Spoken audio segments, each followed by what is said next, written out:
నిజాన్ని నిజంగా చెప్పండి. దబాయించేయడం, తిట్టేయడం, అరిచేయడం, ఫేక్ అని కేకలేయటం తగ్గించుకుంటే బాగుంటుంది.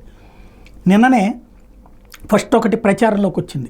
ఎక్కడైతే పైన మళ్ళీ గండి పడింది, లేకపోతే కొల్లేరు వాటర్ పెరుగుతోంది, ప్రమాదం ఉంది అని. అదేం లేదని నిన్న కలెక్టర్ గారు చెప్పారు, ఏ ప్రాబ్లం లేదని. అయితే అసలు విషయం కొల్లేరులో మన ఏదైతే బుడమేరు సంగతి, బుడమేరులో నీళ్లు పెరిగిన మాట వాస్తవం, కానీ ప్రమాదం లేదు. ఎందుకంటే అవి కృష్ణానదిలోకి వదులుతున్నారు, దానివల్ల ప్రమాదం తప్పింది. అసలు విషయం అదైతే అసలు నీళ్లు పెరిగినాయి అన్నదే తప్పు, లేకపోతే ముంచుతోంది అన్నదే తప్పు అని ప్రచారం చేశారు, లేదా దబాయించేశారు. అసలు పాయింట్ ఇప్పుడు ఈనాడే రాసుకొస్తోంది.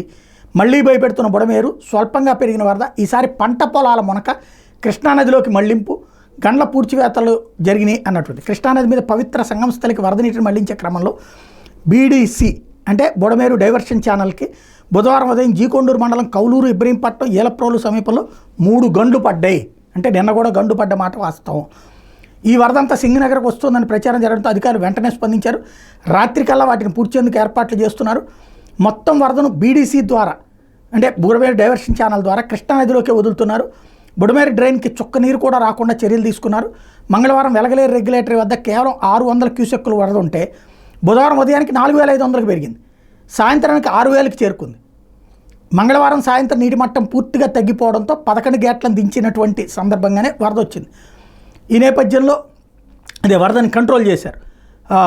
ఇప్పుడు వాస్తవంగా 5.8 అడుగులకి నీటి మట్టం ప్రస్తుతం కొనసాగుతోంది.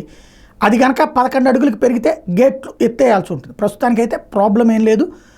కాకపోతే అలర్ట్గా ఉన్నది అధికార యంత్రాంగం అంతా కూడా.